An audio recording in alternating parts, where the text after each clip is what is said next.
Tahimik ang gabi sa liblib na baryo. Masyadong tahimik. Parang walang buhay na gumagalaw.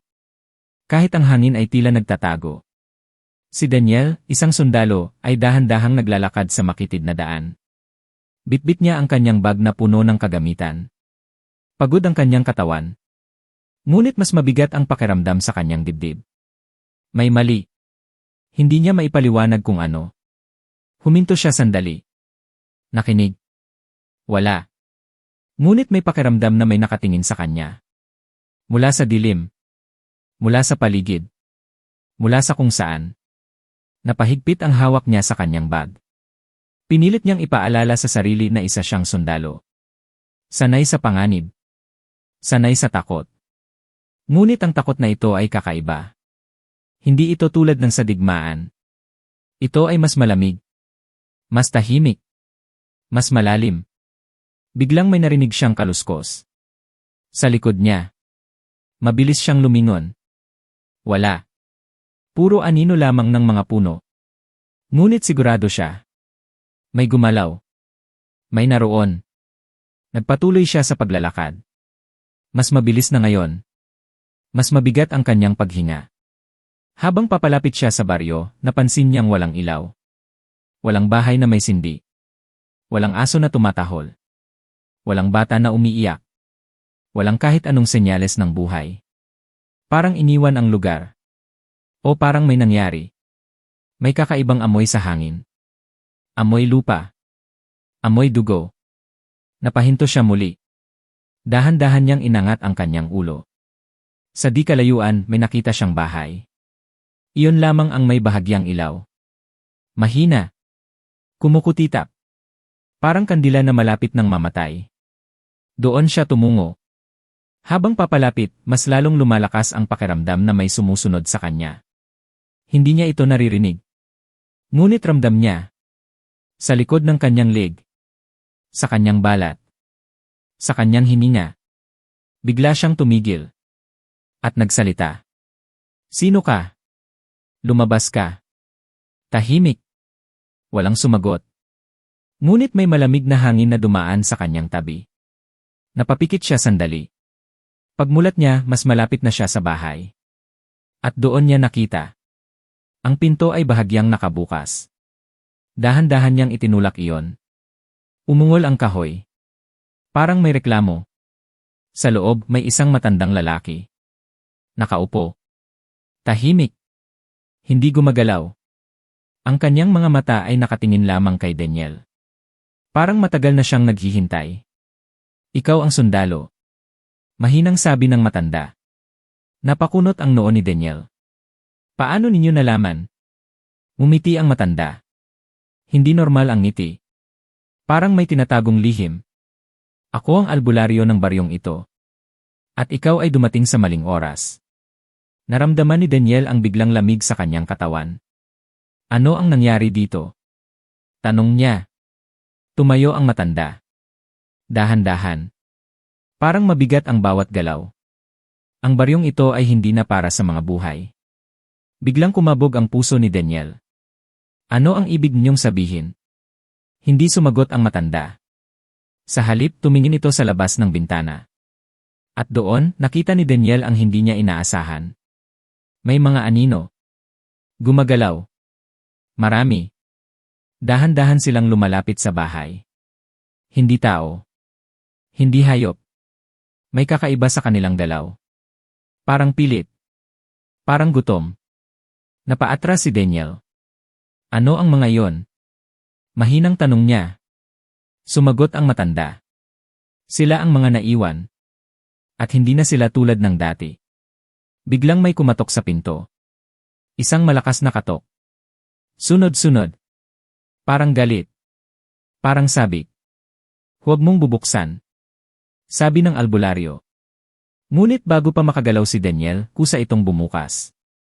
At doon niya nakita. Isang mukha. Punit. Dugo ang bibig. Ang mga mata ay itim na itim. At nakangiti ito sa kanya. Hindi yun tao. Hindi na. Napaatras si Daniel habang nanginginig ang kanyang kamay.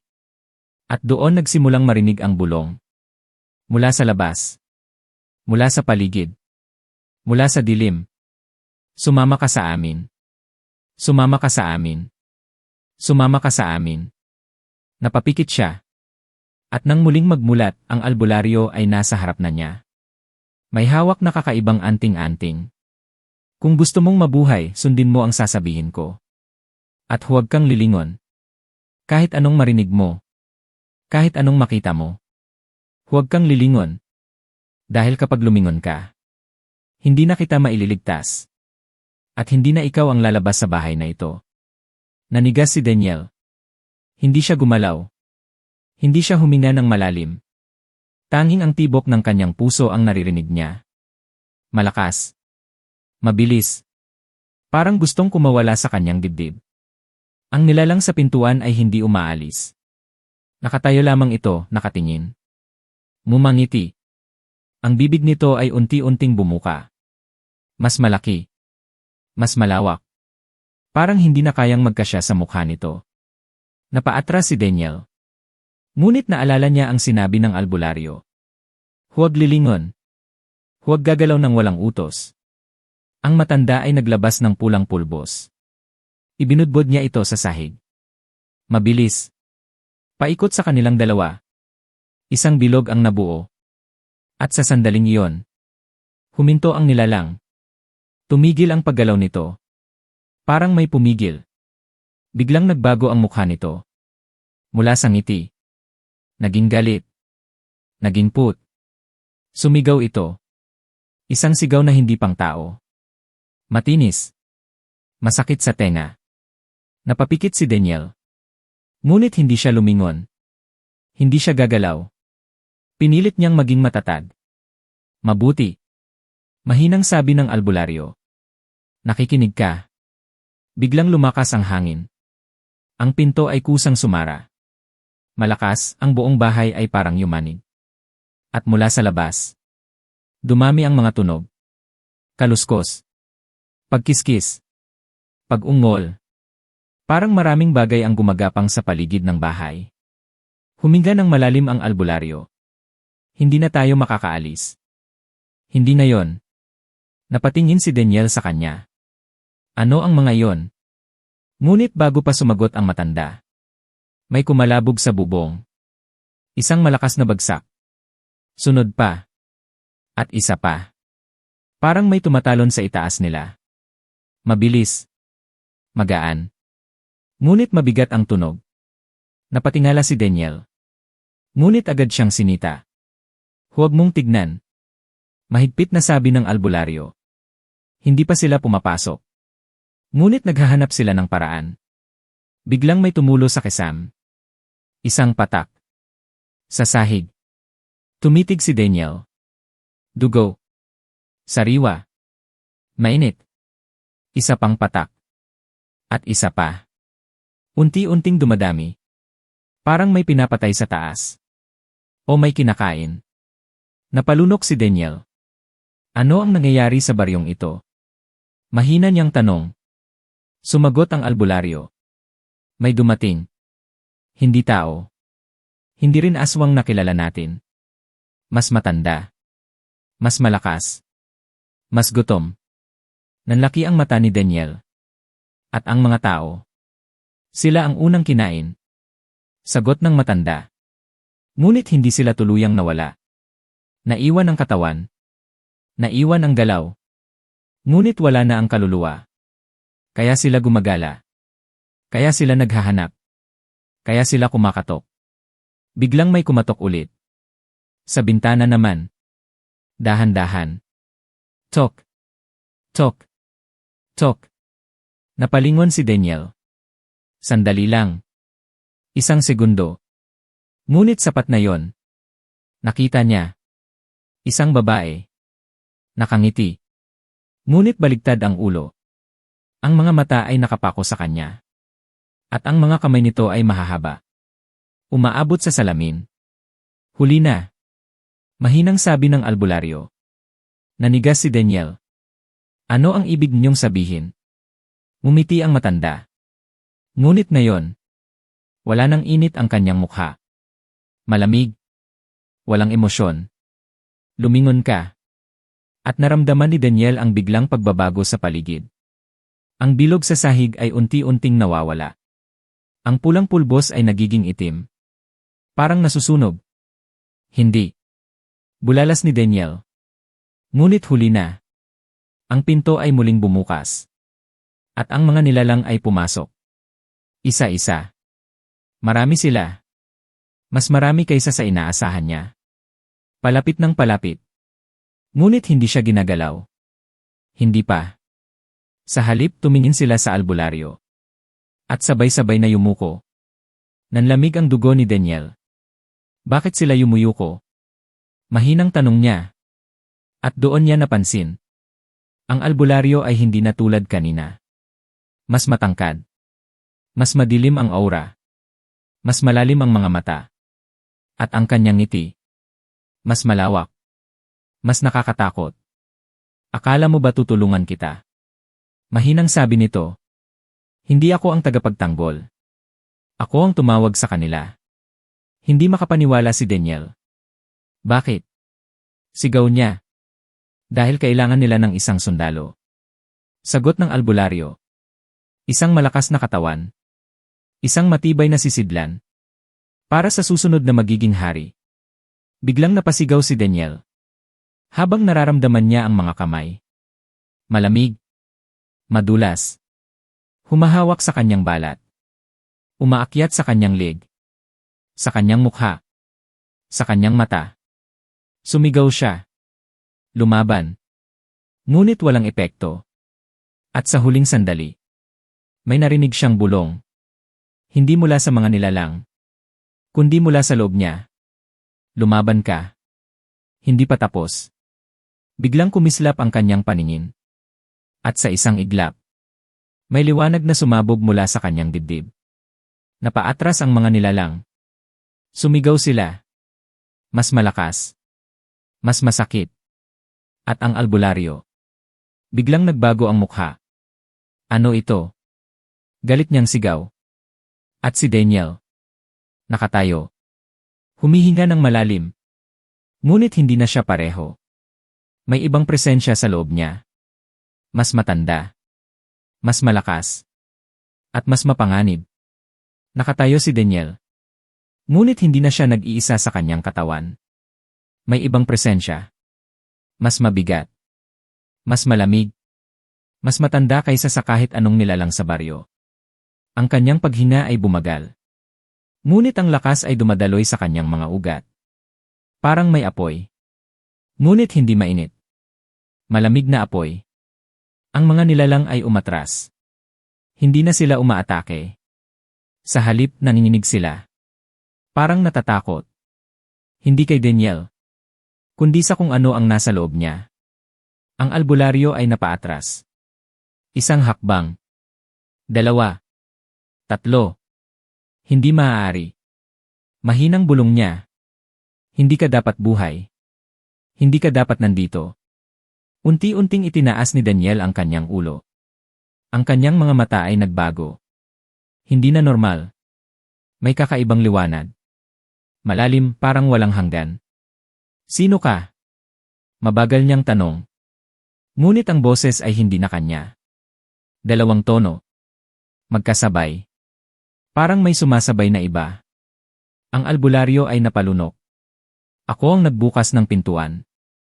Ako ang nagpakawala sa kanila. Ako ang may kapangyarihan dito. Ngunit habang nagsasalita siya, mas lalo siyang nanginginig. Dahil ramdam niya. Hindi na siya ang pinakamalakas. Hindi na siya ang nasa itaas. Lumapit si Daniel. Dahan-dahan. Ang bawat hakbang ay may bigat. Parang ang lupa mismo ay sumusunod sa kanya. At sa bawat hakbang, ang mga nilalang ay lumuluhod. Isa-isa. Tahimik. Walang utos. Walang laban. Sumunod sila sa kanya. Hindi sa albularyo. Ikaw. Mahinang sabi ni Daniel. Hindi mo alam ang iyong ginising. Biglang umihip ang hangin sa loob ng bahay. Malakas. Paikot, ang mga anting-anting sa paligid ay nagsimulang mabasag. Isa-isa. Parang nawawala ng silbi. Ang albularyo ay sumigaw. Hindi. Ako ang may kontrol. Ako ang tumawag sa kadiliman. Ngunit walang sumagot. Sa halip, may narinig na ibang tinig. Hindi galing sa bibig ni Daniel, kundi mula sa paligid. Mula sa lupa. Mula sa hangin. Mula sa mismong dilim. Matagal na akong nandito.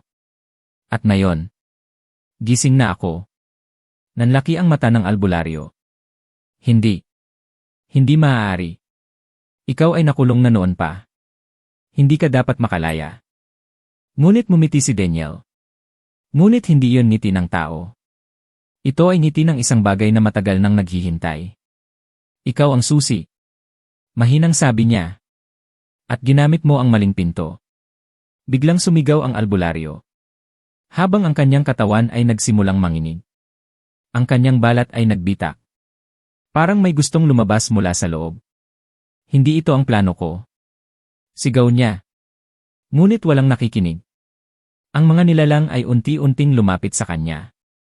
Hindi para sumunod, kundi para hatakin siya pababa. Sa sahig. Sa dilim. Sa kung saan siya dapat mapunta. Humawak siya sa lupa. Sumigaw. Humingi ng tulong. Ngunit si Daniel ay nakatingin lamang. Tahimik. Walang awa. Walang pag-aalinlangan. Ang taong nagbukas ng pintuan ay siya ring unang kukunin. Mahinang sabi niya. At sa isang iglap, ang albularyo ay nilamon ng kadiliman. Wala nang bakas. Wala nang sigaw. Tahimik. Biglang natahimik ang buong bahay. Ang hangin ay tumigil. Ang mga nilalang ay hindi na gumalaw. At si Daniel, nakatayo sa gitna. Nag-iisa. Ngunit hindi talaga nag-iisa. Unti-unti niyang itinuloy ang paglalakad palabas ng bahay.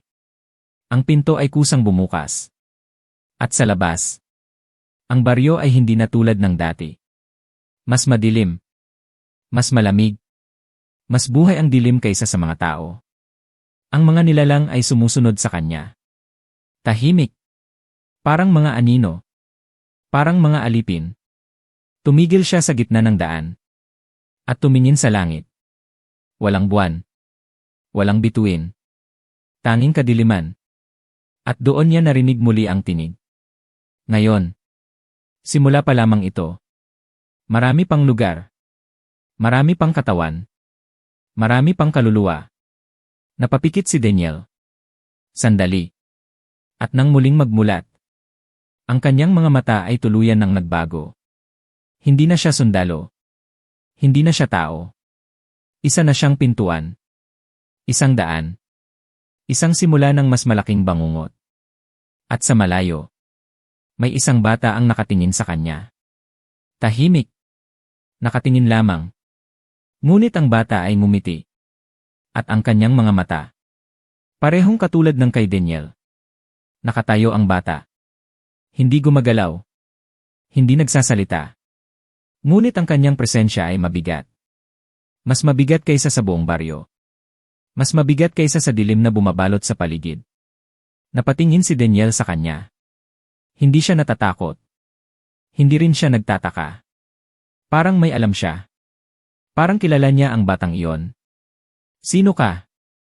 Mahinang tanong niya. Ngunit ang boses ay muli ng dalawa. Isa kay Daniel. Isa mula sa kung anong naninirahan sa loob niya. Ngumiti ang bata. Dahan-dahan. Parang may tinatagong sikreto. Matagal na kitang hinihintay. Sagot nito. Nanikip ang dibdib ni Daniel. May kakaibang pakiramdam na bumalot sa kanya. Parang may alaala. Ngunit hindi kanya. Lumapit ang bata. Isang hakbang. Walang tunog. Parang hindi tumatapak sa lupa. Parang lumulutang sa hangin. Ang mga nilalang sa paligid ay umatras. Hindi dahil sa utos, kundi dahil sa takot. Ang batang iyon ay mas kinatatakutan nila. Kaysa kay Daniel. Kaysa sa kadiliman. Kaysa sa mismong kamatayan. Napansin iyon ni Daniel. Ikaw ang pinagmulan. Mahinang sabi niya. Umiling ang bata. Hindi. Ako ang katapusan. Biglang lumamig ang hangin. Mas malamig kaysa dati. Ang lupa ay bahagyang gumalaw. Parang humihina. Parang may buhay. At ang baryo. Unti-unting nagbabago. Ang mga bahay ay kumikiling. Ang mga puno ay yumuyuko. Parang nagbibigay galang. Hindi kay Daniel, kundi sa bata. Huminto ang bata sa harap niya. Napakalapit. Halos magdikit ang kanilang mukha. At sa sandaling iyon, nakita ni Daniel. Sa mga mata ng bata. Walang katapusan. Walang hanggan. Isang kadiliman na mas matanda pa sa mundo. Ikaw ang napili. Mahinang sabi ng bata. Ikaw ang sisidlan. Ngunit ako ang may-ari. Biglang kumabog ang dibdib ni Daniel. Hindi. Mahinang bulong niya. Ngunit hindi na siya sigurado. Hindi na malinaw kung sino ang nagsasalita. Siya ba? O ang nasa loob niya? O ang nasa harap niya? Unti-unting itinaas ng bata ang kanyang kamay. Maliit. Ngunit mabigat ang pakiramdam. At nang hinawakan nito ang dibdib ni Daniel, biglang nagbago ang lahat. Sumabog ang liwanag. At kadiliman. Sabay. Parang dalawang mundo ang nagbanggaan. Sumigaw si Daniel. Ngunit walang lumabas na tunog. Ang kanyang katawan ay nanigas. Ang kanyang isipan ay bumukas. At doon niya nakita. Mga alaala. Hindi kanya. Ngunit malinaw. Isang sinaunang panahon, walang baryo. Walang tao. Tanging kagubatan. At dilim. May mga nilalang na gumagala. Hindi aswang. Hindi multo. Mas matanda. Mas mabangis. At sa gitna ng kagubatan, may isang bata. Pareho. Parehong mukha. Parehong mata. Parehong ngiti. Siya ang unang lumakad sa lupa. Siya ang unang tumingin sa tao. Siya ang unang kumain. At mula sa kanya, lahat ay nagsimula. Napaatras si Daniel. Hinal na hinal. Hindi ito totoo. Bulalas niya. Ngunit mumiti ang bata. Ito ang katotohanan. At ikaw. Ikaw ang magiging tulay. Biglang sumigaw ang mga nilalang sa paligid. Parang may paparating. Mas malakas. Mas mapanganib. Napalingon si Daniel. Sa malayo. May gumagalaw. Isang anino. Napakalaki. Hindi ka siya sa baryo. Hindi ka siya sa mundo. Unti-unti itong lumalapit. At sa bawat galaw nito, ang lupa ay bumibiyak. Ang hangin ay sumisigaw. Ang dilim ay lumalalim. Ano yon? Mahinang tanong ni Daniel, ngumiti ang bata. Ang tunay na anyo. Ngumiti ang bata. At biglang nagbago ang kanyang mukha. Ang balat ay nagbitak. Ang mga mata ay lumawak. Ang bibig ay bumuka ng sobra. At mula sa loob, may lumabas. Hindi isang bagay, kundi maraming bagay. Gumagalaw. Gumagapang. Buhay. At gutom. Sumigaw si Daniel. Ngunit sa pagkakataong ito, may lumabas na tunog. Malakas. Hindi pang tao. At ang kanyang katawan, nagsimulang magbago. Ang kanyang balat ay nagdilim. Ang kanyang mga ugat ay naging itim. Ang kanyang mga mata ay tuluyang naging walang puti. At ang kanyang ngiti, parehong-pareho sa bata. Biglang tumigil ang lahat. Isang sandali. Tahimik. Walang hangin. Walang galaw. At pagkatapos, sumabog ang lahat. Ang mga nilalang ay nagsimulang magwala. Hindi na sila sumusunod. Hindi na sila kontrolado. Tumakbo. Sumigaw. Nagkalat sa baryo. Habang ang malaking anino ay dumating. Sa wakas, tumayo ito sa gitna ng baryo. At doon nakita ni Daniel ang hindi niya kailanman makakalimutan. Wala itong tiyak na hugis. Palaging nagbabago. Minsan parang tao. Minsan parang hayop. Minsan parang wala. Ngunit ang mga mata nito, pareho sa bata. Pareho sa kanya. At sa sandaling iyon, Naintindihan niya. Hindi siya ang napili. Ginamit siya. At ang bata. Hindi bata. Ito ang pinagmulan. Ito ang wakas. At siya. Si Daniel. Ang unang hakbang lamang. Unti-unting lumapit ang nilalang. At ang bawat hakbang nito ay parang katapusan ng mundo. Lumuhod si Daniel. Hindi dahil sa takot. Kundi dahil hindi na niya kayang tumayo. Ang lakas ay nawawala. Ang kontrol ay nawawala. At ang kanyang isip. Unti-unting nilalamon. Ngunit sa huling sandali. May isang alaala ang lumitaw. Isang boses. Malayo. Mahina. Ngunit totoo. Lumaban ka. Hindi ito ang katapusan. Napapikit si Daniel. At sa unang pagkakataon, mula nang dumating siya sa baryo, lumaban siya. Hindi laban sa mga nilalang, kundi laban sa kung ano ang nasa loob niya. At sa isang iglap, may liwanag na muling sumabog. Mas maliwanag. Mas malakas. Mas totoo. At ang dilim. Umatras. Sumigaw. Nagalit. Ngunit umatras. At si Daniel. Nakatayo muli. Pagod. Sugatan. Ngunit buhay. At sa harap niya. Ang bata. Ngayon ay nakatingin. Hindi na nakangiti. Sa unang pagkakataon. May galit sa kanyang mukha. Hindi pa ito tapos. Mahinang sabi nito. Ngunit si Daniel. Huminga ng malalim. At tumingin diretsyo sa kanya. Hindi rin ako tapos. Tahimik ang paligid.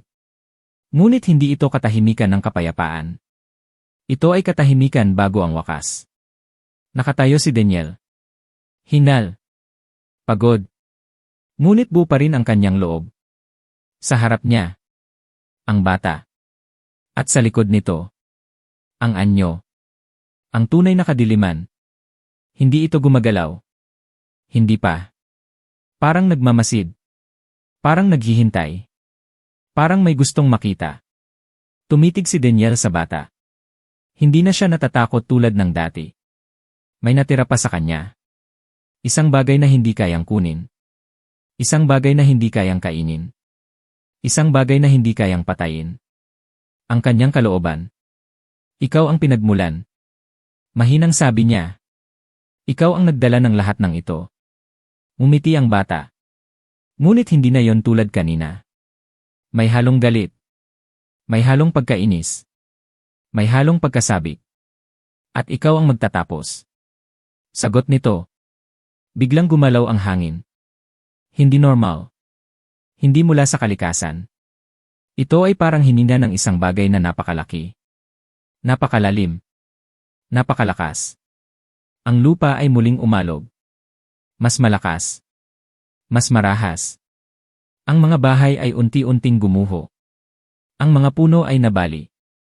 Ang baryo ay nawawala. Isa-isa. Parang binubura. Parang hindi na dapat umiral. Ngunit si Daniel ay hindi gumagalaw. Nakatitig lamang siya. Nakatuon sa bata. Ano ang gusto mo? Diretsong tanong niya. Tumawa ang bata. Mahina sa una. Pagkatapos lumakas. Pagkatapos naging matinis. Hanggang sa parang sumasabay ang buong paligid sa kanyang tawa. Gusto ko ng mundo. Sagot nito. Ngunit hindi tulad ng dati. Hindi tulad ng alam niyo. Gusto ko ng mundo na akin. Kung saan walang hanggan ang dilim. Kung saan walang tumatanggi. Kung saan walang lumalaban. Nanikip ang dibdib ni Daniel. At bakit ako? Tanong niya. Lumapit ang bata, dahan-dahan. Mas malapit. Mas mapanganib. Dahil ikaw ang nagbukas. Ikaw ang tumawid. At ikaw ang may kakayahang tumanggi. At dahil doon, ikaw ang dapat sirain. Biglang nagliwanag ang paligid. Isang malakas na pagsabog ng enerhiya. Ang anyo sa likod ng bata ay gumalaw. Sa wakas, unti-unti itong bumaba. Parang bumabagsak mula sa langit. Ngunit walang tunog. Walang hangin. Walang babala. At sa paglapag nito, Tumigil ang lahat. Parang natigil ang oras. Ang bawat hibla ng hangin. Ang bawat patak ng alikabok. Ang bawat galaw ng mundo. Tanging si Daniel. At ang bata. At ang nilalang. Ang gumagalaw. Unti-unting itinaas ng nilalang ang kanyang ulo. Walang mukha. Ngunit ramdam ang tingin. Diretso kay Daniel. At sa sandaling iyon, narinig niya ang tinig. Hindi mula sa labas. Kundi sa loob ng kanyang isipan. Sumuko ka. At magiging madali ang lahat. Napapikit si Daniel. Sandali. At sa loob ng kadiliman ng kanyang isip. May nakita siya. Sarili niya. Ang sundalo. Ang taong lumaban. Ang taong nagtiwala. Ang taong natakot. Ngunit hindi sumuko. At doon niya naalala. Hindi siya nagpunta dito para maging sisidlan. Hindi siya nagpunta dito para maging daan ng kadiliman. Nagpunta siya para lumaban. Para protektahan. Para tapusin ang laban. At sa sandaling iyon, ngumiti siya. Hindi ngiti ng kadiliman. Kundi ng isang taong handa nang magbayad ng kahit anong kapalit. Hindi ako susuko. Mahinang sabi niya. At sa pagkakataong iyon, ang liwanag sa loob niya ay sumabog. Hindi tulad ng dati. Mas malakas. Mas malinaw. Mas dalisay. Ang liwanag ay kumalat sa buong baryo. Sa bawat sulok. Sa bawat anino. Sa bawat nilalang. Sumigaw ang mga ito. Masakit. Mas matindi. Mas desperado. Ang bata ay napaatras.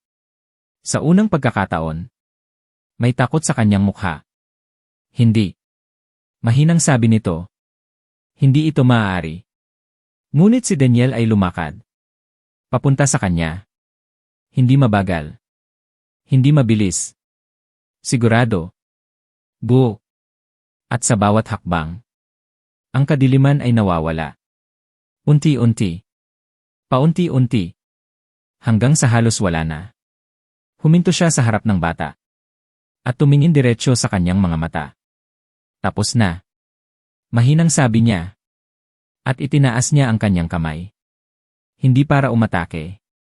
Kundi para magpasya. At sa sandaling iyon, hinawakan niya ang ulo ng bata. At sumigaw ang mundo. Isang malakas na sigaw. Parang napunit ang realidad. Parang nabasag ang pagitan ng dalawang mundo.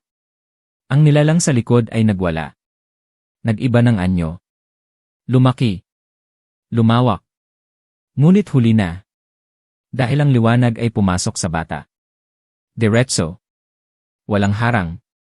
Walang laban. At sa unang pagkakataon, sumigaw ang bata. Hindi sa galit. Kundi sa sakit. At sa sigaw na yon, unti-unting naglaho ang kanyang anyo. Naghiwalay. Nawasak. Hanggang sa wala na. At kasabay nito, ang malaking nilalang ay unti-unting naglaho. Parang usok. Parang alaala. Parang hindi kailanman umiral. Tahimik. Ganap na tahimik. Ang baryo. Wala na ang dilim. Wala na ang mga nilalang. Wala na ang takot.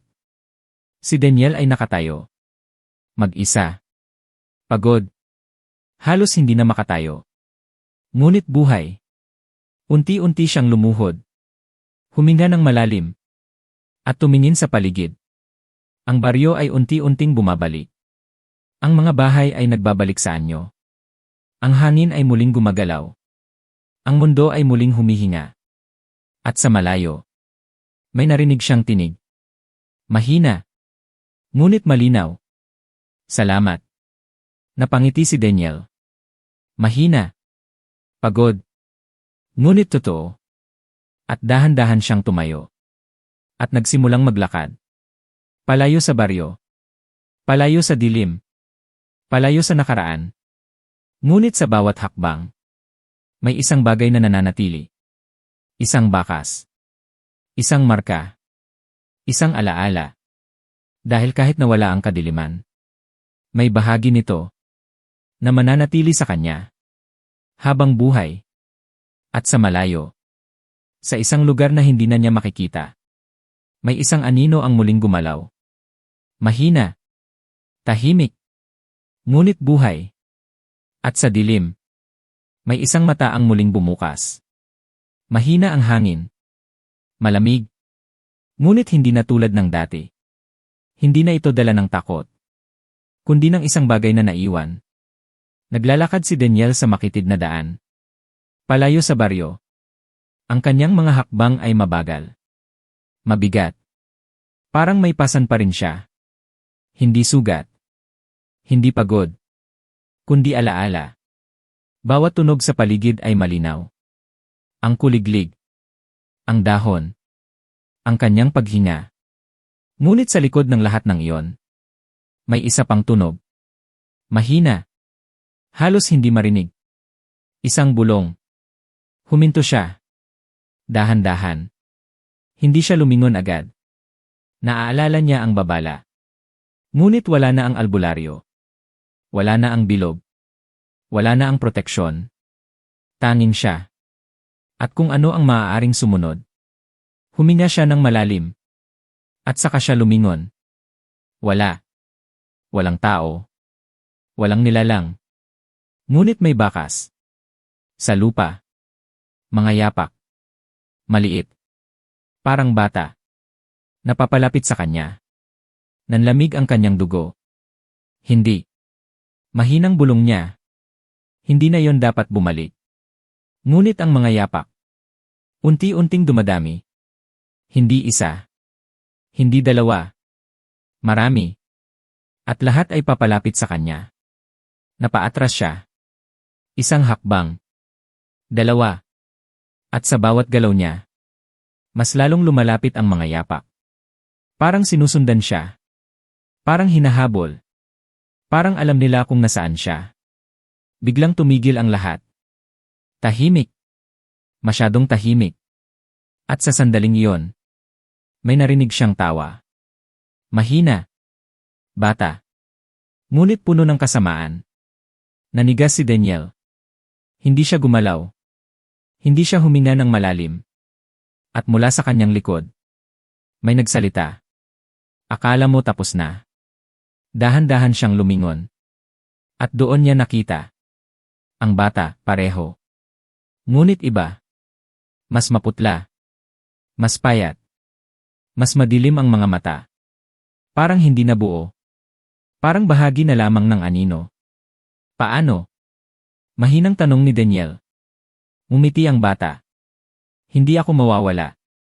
Hindi kailanman. Dahil ako ay bahagi mo na. Biglang kumabog ang dibdib ni Daniel. Naramdaman niya. Sa loob ng kanyang katawan. May gumagalaw. Maliit. Ngunit malinaw. Parang may gumagapang sa kanyang ugat.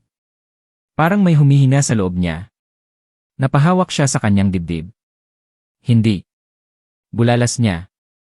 Ngunit tumawa ang bata. Hindi mo ako pinatay. Tinanggap mo ako. At ngayon, ikaw ang aking tahanan. Sumigaw si Daniel.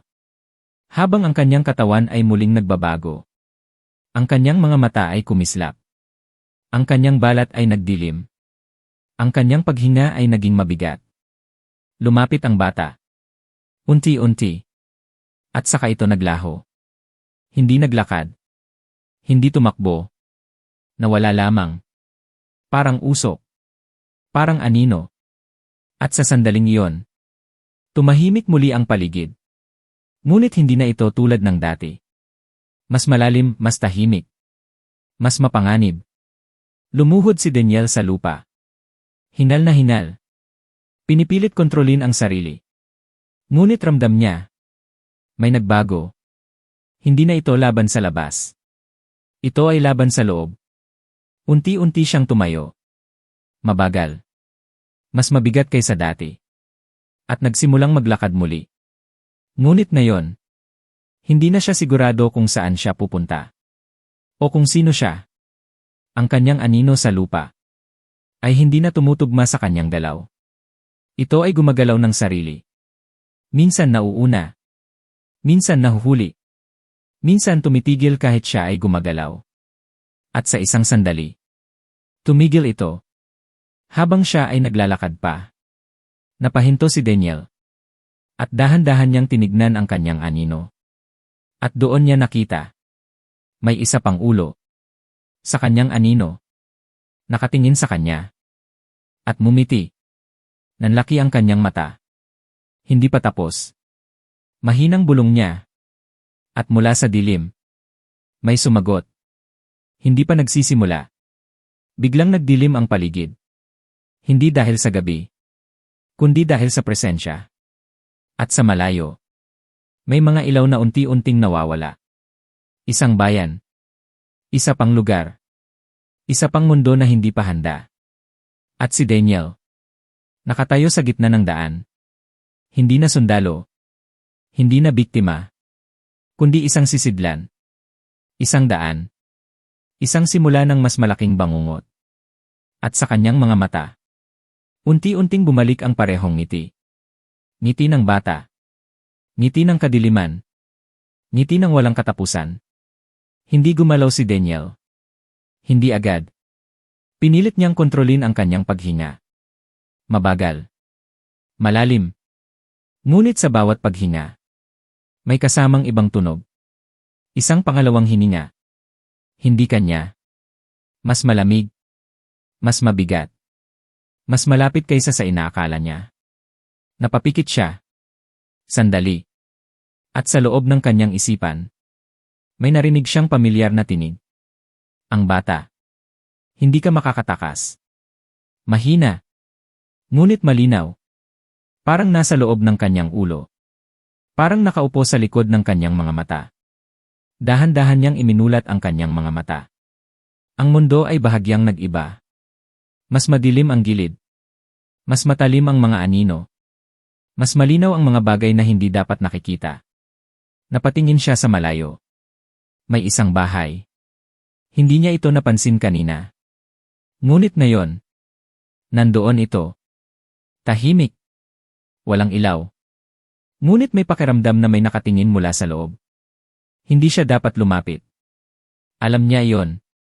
Ngunit ang kanyang paa. Kusang gumalaw. Isang hakbang. 2. 3. Parang may humihila. Parang may tumatawag. Huminto siya. Pinilit pigilan ang sarili. Ngunit ang kanyang kamay. Unti-unting tumaas. Parang may sariling isip. Hindi. Mahinang bulong niya. Ngunit huli na. Ang kanyang katawan ay nagpatuloy. At sa ilang sandali, nakatayo na siya sa harap ng bahay. Ang pinto. Bahagyang nakabukas. Pareho ng dati. Pareho ng gabing nagsimula ang lahat. Nanlamig ang kanyang dugo. Ito ay hindi pagkakataon. Ito ay inuulit. Ito ay pinapaulit. Dahan-dahan niyang itinulak ang pinto. Umungol ang kahoy. Parang may galit. Parang may babala. Ngunit pumasok pa rin siya. Sa loob. Madilim. Malamig. At amoy luma. Amoy dugo. Amoy kamatayan. At sa gitna ng silid, may isang upuan. At sa upuang iyon, may nakaupo. Tahimik. Hindi gumagalaw. Unti-unting lumapit si Daniel. At nang makita niya ang mukha, nanlaki ang kanyang mata. Siya yon. Si Daniel. Nakaupo. Nakatingin. Ngunit walang buhay ang mga mata. Parang patay. Parang wala ng laman. Napaatras siya. Hindi ito maaari. Ngunit ang nakaupong Daniel. Ngumiti. At dahan-dahang tumayo. Late ka na. Mahinang sabi nito. At sa sandaling iyon, naramdaman ni Daniel ang biglang paghila. Parang hinihigop ang kanyang kaluluwa. Parang may gustong pumalit. Sumigaw siya. Lumaban. Ngunit ang lakas ay nawawala. Unti-unti. Paunti-unti. At ang nakaupong Daniel ay lumalapit. Mas malapit. Mas mabilis. At nang magdikit ang kanilang mukha, naramdaman niya ang malamig na hininga. Ako na ang lalabas. Sabi nito. At ikaw ang maiiwan. Biglang sumabog ang liwanag sa loob ni Daniel. Mas malakas kaysa dati. Mas matindi. Mas mapanakit. Sumigaw ang kopya niya. At umatras. Napaatras si Daniel. Hinal na hinal. Ang liwanag ay kumalat sa buong silid. At ang bahay. Unti-unting nagbitak, parang hindi kayang hawakan ang enerhiya. Sumigaw ang boses sa loob niya. Tumigil ka. Ngunit hindi siya tumigil. Sa unang pagkakataon, siya ang kumontrol. Hindi ang bata. Hindi ang kadiliman. Kundi siya. Lumapit siya sa kopya. At hinawakan ito. Mahigpit. At sa sandaling iyon, sumigaw ang lahat. Ang bahay. Ang hangin. Ang dilim. At ang kopya. Unti-unti itong naglaho. Parang abo. Parang alaala. Hanggang sa wala na. Tahimik. Muling tahimik. Ngunit hindi pa tapos.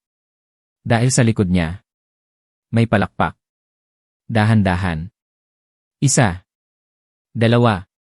Tatlo. Napalingon si Daniel. At doon niya nakita. Ang bata. Nakaupo sa sahig. Nakatingin.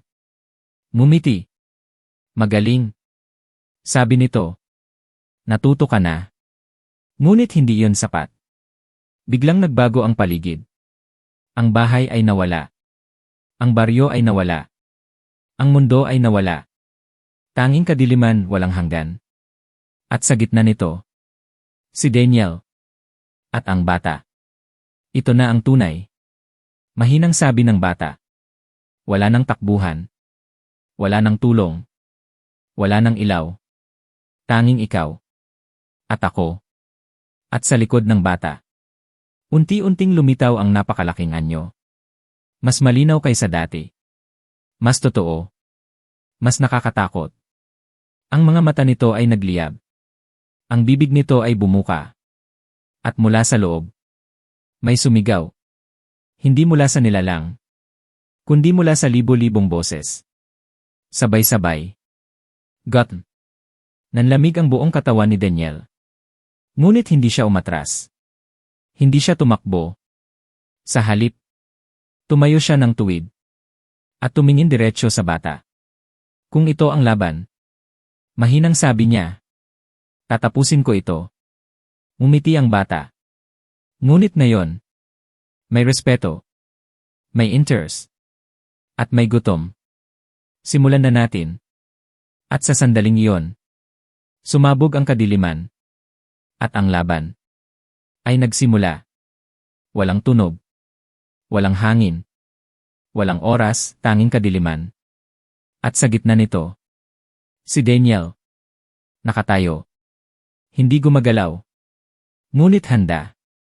Sa harap niya, ang bata. At sa likod nito, ang nilalang na hindi dapat umiral. Unti-unting gumalaw ang lupa. Hindi lupa. Isang bagay na parang lupa. Parang buhay. Parang humihinga. Parang nagmamasid. Napansin ni Daniel. Ang bawat hakbang niya ay may bakas. Ngunit ang bakas ay agad nawawala. Parang ayaw ng lugar na tandaan siya. Parang gusto siyang burahin. Ngumiti ang bata. Nararamdaman mo na. Sabi nito. Ito ang lugar kung saan nawawala ang lahat. Pati ikaw. Hindi sumagot si Daniel. Sa halip, pumikit siya. Sandali. At sa loob ng kanyang isipan, naroon ang ingay. Sigaw. Bulong. Tawa. Libo-libo. Sabay-sabay. Ngunit sa gitna ng lahat ng iyon, may isa. Mahina. Tahimik. Ngunit malinaw. Sarili niya. Huminga siya ng malalim. At iminulat ang kanyang mga mata.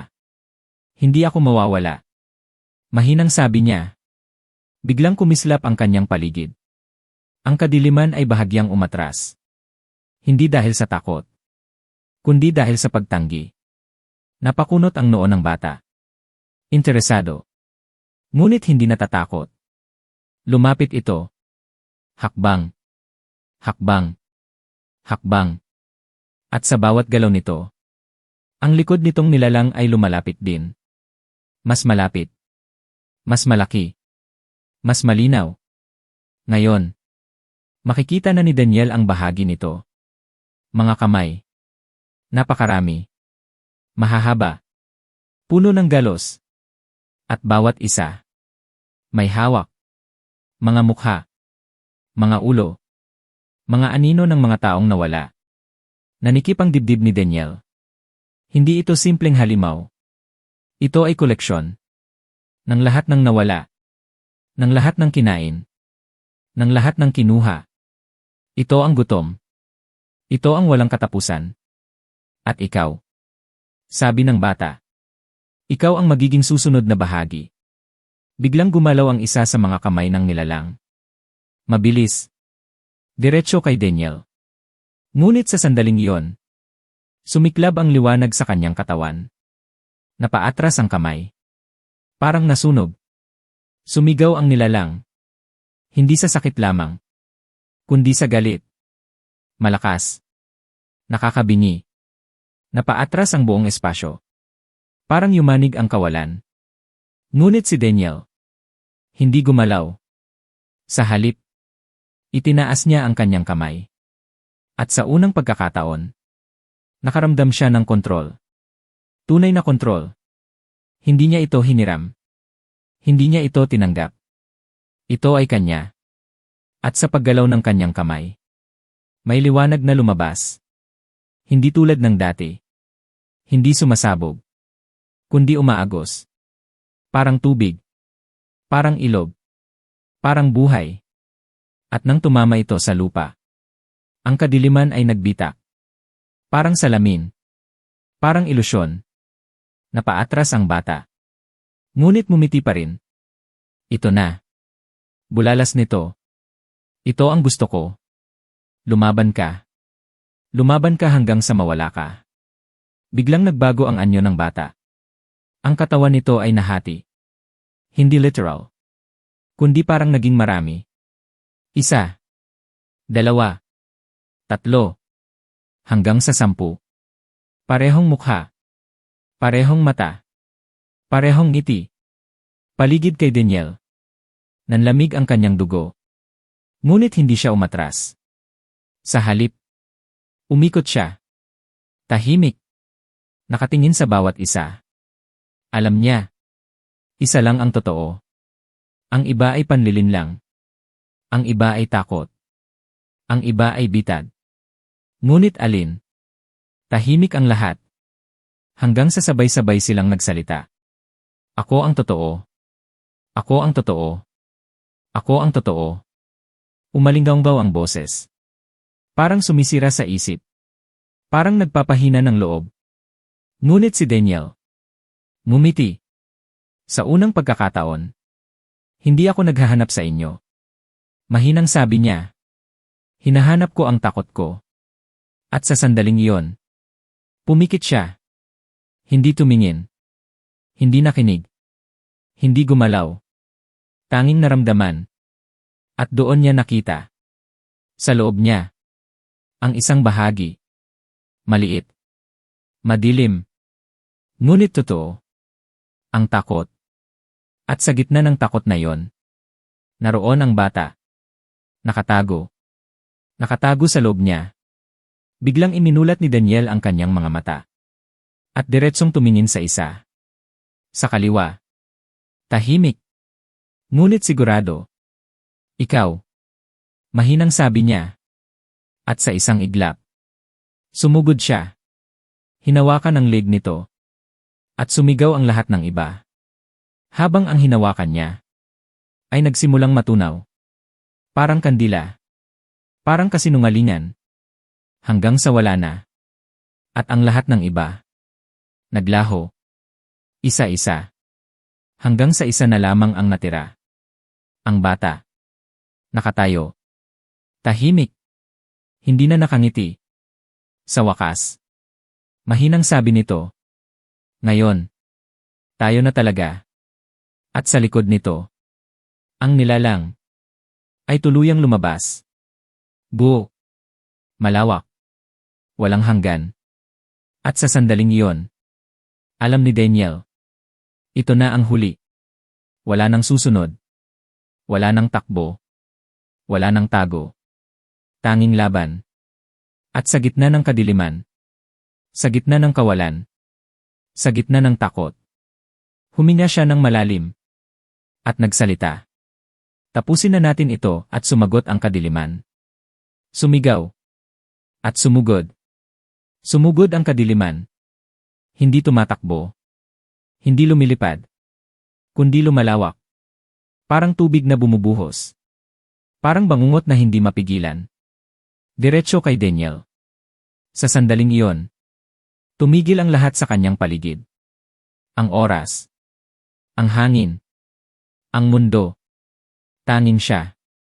At ang paparating na wakas. Huminga siya ng malalim. Hindi mabilis. Hindi mabigat. Kundi payapa. Parang tinanggap niya ang lahat. Parang handa na siya. Ngunit hindi para sumuko. Para lumaban hanggang dulo. Itinaas niya ang kanyang kamay. At mula sa kanyang dibdib, may lumabas na liwanag. Hindi na ito tulad ng dati. Hindi na ito marahas. Hindi na ito sumasabog. Ito ay tahimik. Ngunit napakalakas. Parang araw sa gitna ng kadiliman. Parang pag-asa sa gitna ng kawalan. At nang sumalpok ang kadiliman sa liwanag. Walang tunog. Walang pagsabog. Kundi isang pagbitak. Parang dalawang mundo ang naghiwalay. Ang nilalang ay sumigaw. Isang sigaw na hindi marinig ng tainga. Kundi maramdaman ng kaluluwa. Napaatras ito. Ngunit hindi umatigil. Mas lalong lumakas, mas lalong lumawak. Mas lalong nagalit. At sa likod nito, ang bata. Nakatingin. Tahimik. Ngunit ngayon, may kaba. May pag-aalinlangan. Sa unang pagkakataon, hindi niya sigurado ang mangyayari. Sumigaw ang bata. Tapusin mo siya. At ang nilalang. Sumunod. Mas mabilis. Mas marahas. Mas mapanganib. Tinamaan si Daniel.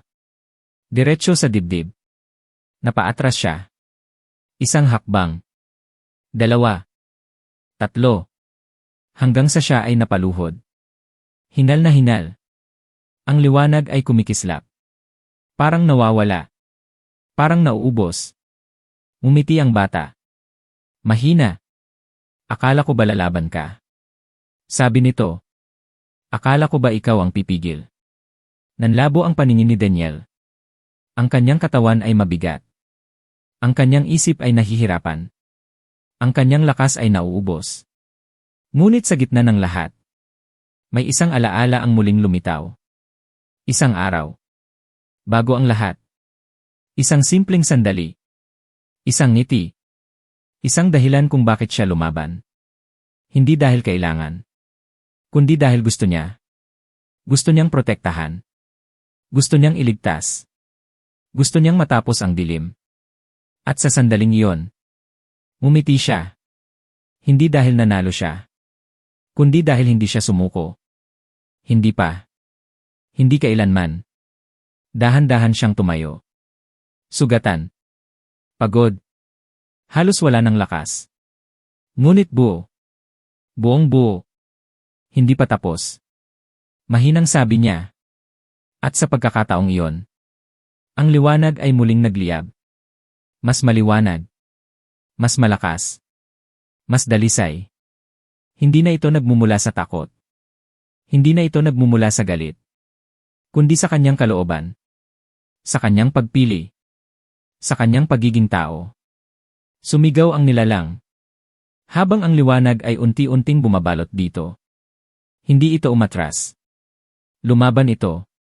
Pinilit kainin ang liwanag. Ngunit hindi nito kaya.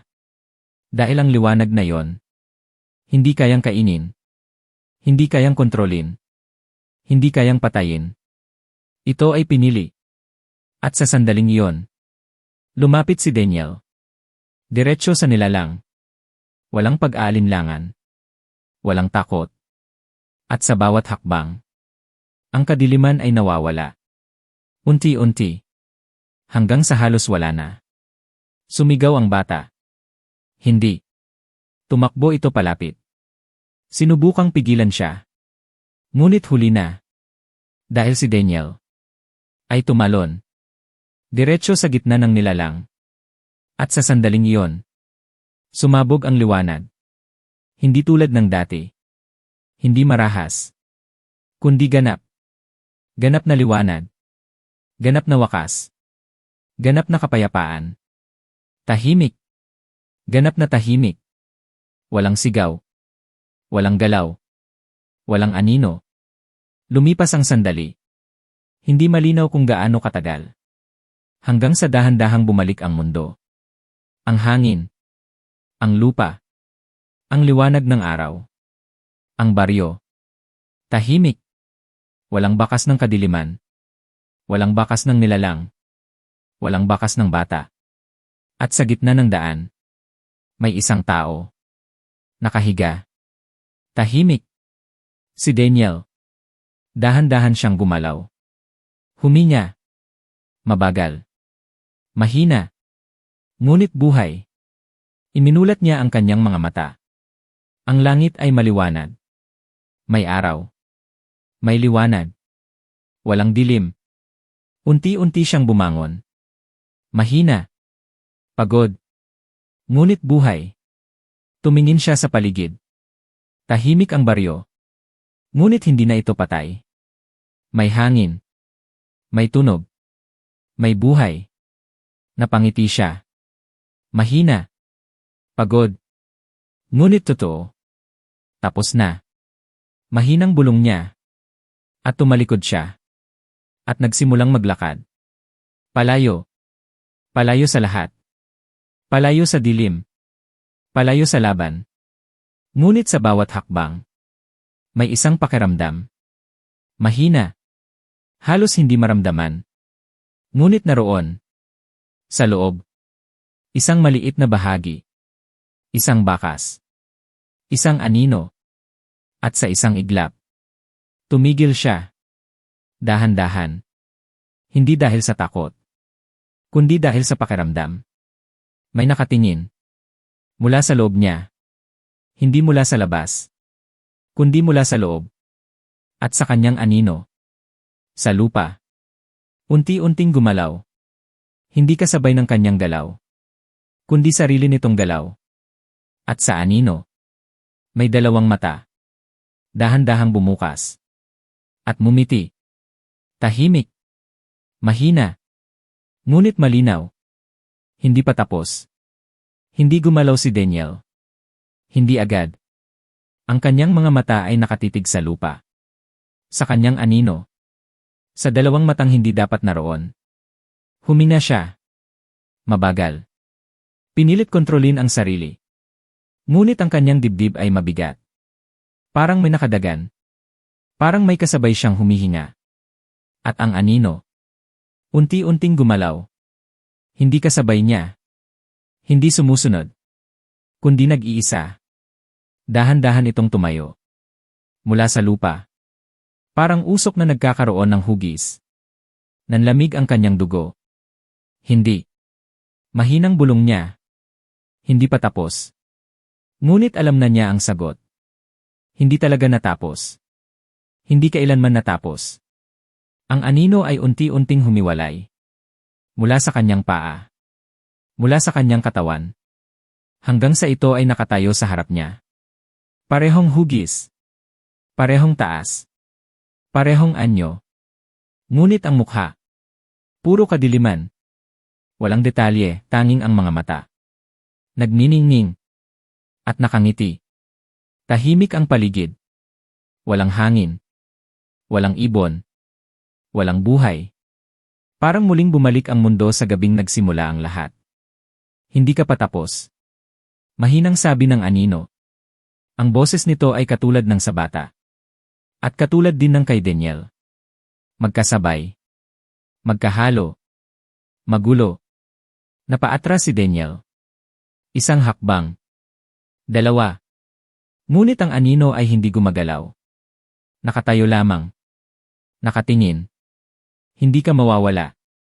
Sabi niya. Mahina. Ngunit matatag. Ngumiti ang anino. Mas lumawak. Mas madilim. Ako ay ikaw. At ikaw ay ako. Hindi mo ako maaalis. Dahil ako ang naiwan. Ang bahagi na hindi mo kayang sirain. Biglang kumabog ang dibdib ni Daniel. At sa sandaling iyon, naramdaman niya. May kumikilo sa loob niya. Mas malinaw kaysa dati. Mas malakas. Mas buhay. Parang may pusong tumitibok sa loob ng kanyang kaluluwa. At bawat tibok ay may kasamang bulong. Mahina. Ngunit paulit-ulit. Buksan mo, buksan mo. Buksan mo. Napahawak siya sa kanyang ulo. Sumigaw. Ngunit walang lumabas na tunog. Ang anino ay lumapit. Dahan-dahan. Parang alam nitong hindi siya makakatakas. At nang ito ay nasa harap na niya, itinaas nito ang kamay. Kapareho ng kanyang kamay. At hinawakan ang kanyang mukha. Malamig. Walang buhay. Ngunit totoo. Biglang nagbago ang paligid. Ang baryo ay nawala. Ang langit ay nawala. Ang lupa ay nawala. Tanging kadiliman. At sa kadiliman, may mga mata. Marami. Libo-libo. Nakatingin sa kanya. Nag-aabang. Naghihintay. Ano ito? Mahinang tanong niya. Sumagot ang anino. Ito ang naiwan mong mundo. Hindi mo ito sinira. Pinahina mo lamang.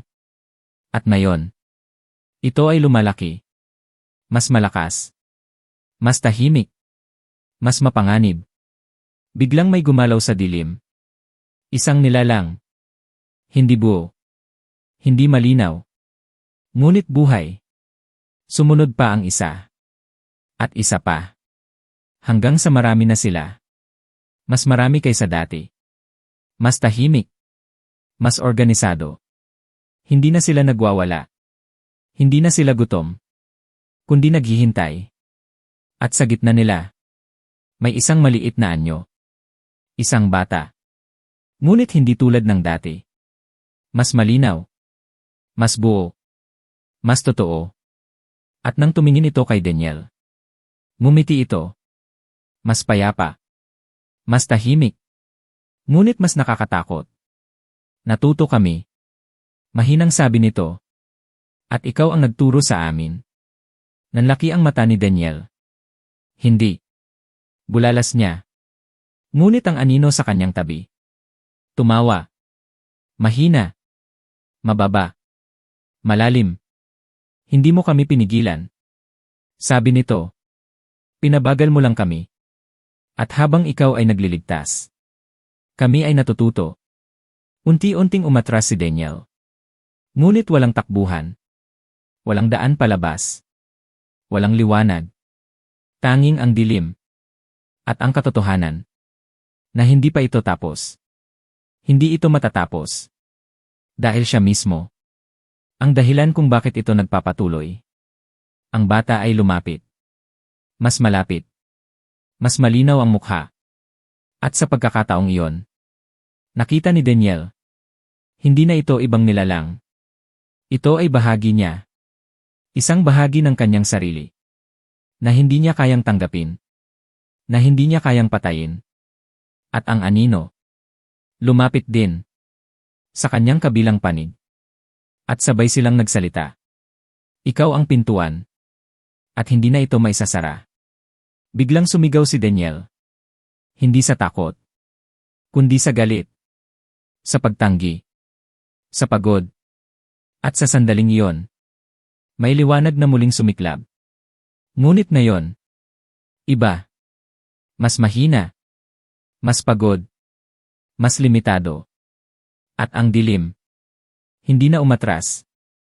Sa halip. Ngumiti. At lumapit. Unti-unti. Hanggang sa tuluyan siyang nilamon. Tahimik. Walang sigaw. Walang laban. Walang katapusan. At sa malayo. Sa isang baryo na hindi pa naabot ng dilim. May isang sundalo ang naglalakad. Bagong dating. Pagod. Nag-iisa. At sa harap niya, may isang bahay. Bahagyang nakabukas ang pinto. At mula sa loob, may isang matandang boses ang tumawag. Halika. Kailangan kita. At sa loob ng bahay, sa likod ng matandang iyon, may anino. Nakatingin. At mumiti. Huminto ang sundalo. Bagong mukha. Bagong hakbang. Ngunit parehong pakiramdam. Mabigat. Hindi may paliwanag. Parang may mali. Parang may nakatingin. Mula sa kung saan. Tahimik ang baryo. Masyadong tahimik. Walang aso. Walang ilaw. Walang galaw. Katulad ng dati. Katulad ng gabing nagsimula ang lahat. Huminga siya ng malalim. Pinilit alisin ang kaba. Isa siyang sundalo. Sanay sa panganib. Sanay sa takot. Ngunit ang katahimikang ito. Iba. Mas malalim. Mas malamig. Mas buhay. Dahan-dahan siyang lumapit sa bahay. Ang pinto. Bahagyang nakabukas.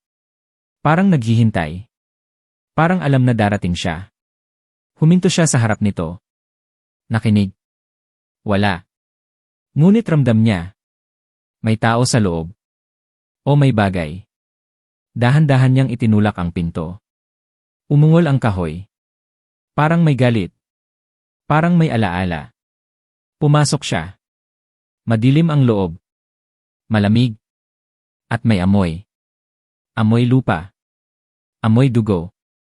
Amoy kamatayan. Sa gitna ng silid, may isang matanda. Nakaupo. Tahimik. Hindi gumagalaw. At nang tumingin ito sa kanya, ngumiti. Parang kilala siya. Parang matagal na siyang hinihintay. Ikaw ang sundalo. Mahinang sabi nito. Napakunot ang noo ng lalaki. Paano ninyo nalaman? Ngumiti ang matanda. Mas malawak. Mas malamig. Mas totoo. Dahil lagi kang dumarating. Nanlamig ang kanyang dugo. Ano ang ibig niyong sabihin? Ngunit bago pa siya makakuha ng sagot, may narinig siyang bulong. Sa likod niya. Mahina. Halos hindi marinig. Ngunit malinaw. Huwag kang lilingon. Nanigas siya. Hindi gumalaw. Hindi lumingon. Ngunit ang boses. Pamilyar. Parang alam niya. Parang narinig na niya. Sa ibang panahon. Sa ibang buhay. Ang matanda ay tumayo. Dahan-dahan. Ang kanyang mga mata ay kumislap. Ngunit hindi na tulad ng tao. Mas malalim. Mas walang hanggan. Huli ka na naman. Mahinang sabi nito. Ngunit hindi na malinaw kung kanino ito nagsasalita. Sa sundalo. O sa kung sino mang nasa loob nito. Biglang lumamig ang hangin. Ang pinto ay kusang sumara. Malakas. At mula sa labas. May mga tunog. Kaluskos. Pagkiskis. Paghinga. Parang maraming bagay ang gumagalaw. At naghihintay, ang sundalo ay napahawak sa kanyang baril. Handa. Ngunit hindi sapat. Hindi kailanman sapat. Sino kayo? Matigas niyang tanong. Ngumiti ang matanda. Ako ang simula. At ikaw ang pagpapatuloy. Biglang nagbago ang paligid. Ang silid ay umikot. Ang mga dingding ay nagbitak. At sa mga bitak, may mga mata. Nakatingin. Nag-aabang. At sa sahig, may mga anino. Gumagalaw. Hindi kasabay ng ilaw. Kundi sarili nilang galaw. Ang sundalo ay umatras. Ngunit ang likod niya may tumama. Isang tao. Dahan-dahan siyang lumingon. At doon niya nakita. Isa pang sundalo. Pareho ng mukha niya. Pareho ng anyo. Ngunit ang mga mata. Walang buhay. At sa likod nito. May anino. Nakatingin. At mumiti. At sa sandaling iyon. May isang bulong ang muling umalingaw-ngaw. Hindi pa tapos. Hindi kailanman matatapos. Dahil ang pintuan ay hindi na maisasara. At bawat sundalo ay isang susi. At bawat susi ay isang simula sa malayo.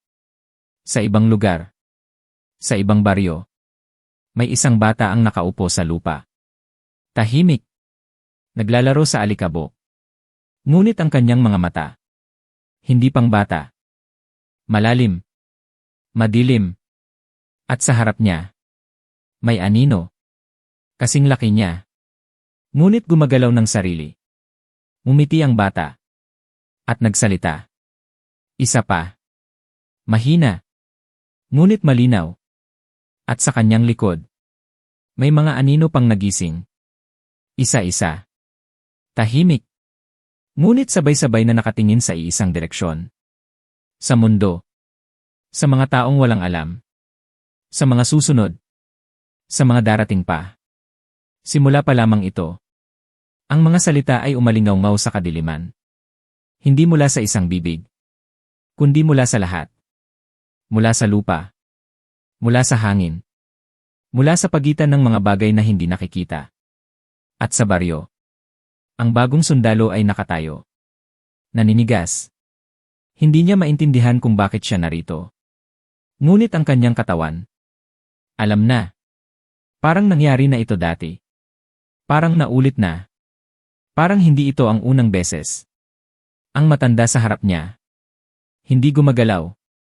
Ngunit ang kanyang mga mata. Mas lalong lumalalim. Mas lalong nagiging walang hanggan. Lumapit ang matanda. Dahan-dahan. At sa bawat hakbang, ang sahig ay hindi gumagalaw. Parang wala itong bigat. Parang hindi ito kabilang sa mundo. Naririnig mo na. Mahinang sabi nito. Ang tawag. Hindi sumagot ang sundalo. Ngunit ang kanyang mga mata. Unti-unting nagbabago. Mas madilim ang gilid. Mas malinaw ang anino. At sa kanyang likod, ang sariling anino niya ay nagsimulang gumalaw. Hindi kasabay. Hindi sumusunod. Kundi hiwalay. Dahan-dahan itong tumayo. Mula sa lupa. Hanggang sa maging hugis. Pareho ng kanya. Ngunit walang mukha. Tanging dalawang mata. At isang ngiti. Nanlamig ang kanyang dugo. Ano ito?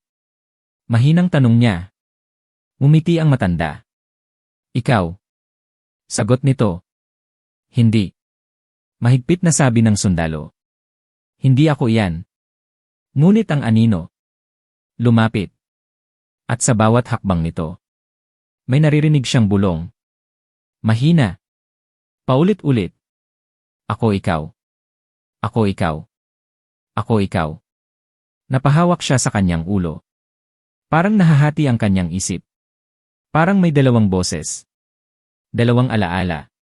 Dalawang realidad. At sa sandaling iyon, may sumabog sa kanyang isipan. Isang alaala. Hindi kanya. Ngunit malinaw. Isang sundalo. Nakatayo sa parehong bahay.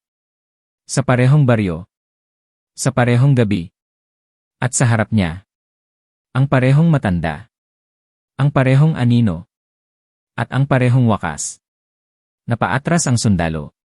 Hindi ito ang unang beses. Mahinang bulong niya. Ngumiti ang matanda. Hindi. Hindi ito ang una. At hindi rin ito ang huli. Biglang nagdilim ang paligid. Hindi unti-unti. Kundi bigla. Parang pinatay ang mundo. At sa kadiliman, may mga hugis. Hindi malinaw. Ngunit gumagalaw. Marami. Mas marami kaysa sa kaya niyang bilangin. At sa gitna nila, may isang bata. Tahimik. Nakatingin. Ngumiti. Parehong ngiti. Parehong mata. Parehong kadiliman. Maligayang pagdating. Sabi nito. Nanlaki ang mata ng sundalo. Hindi. Ngunit ang kanyang katawan. Hindi gumagalaw. Parang may pumipigil. Parang may humahawak. Hindi sa labas. Kundi sa loob. Ang bata ay lumapit. Mas malapit. At sa bawat hakbang, ang mga anino sa paligid ay sumusunod. Hindi umaatake. Hindi nagmamadali. Kundi naghihintay. Ikaw ang susunod. Mahinang sabi ng bata. At sa likod nito, unti-unting lumitaw ang napakalaking anyo. Mas malinaw kaysa sa dati. Mas totoo. Mas malawak. Parang hindi ka siya sa espasyo. Parang hindi ka siya sa mundo. Ang mga mata nito, bukas. At nakatingin. Diretso sa sundalo.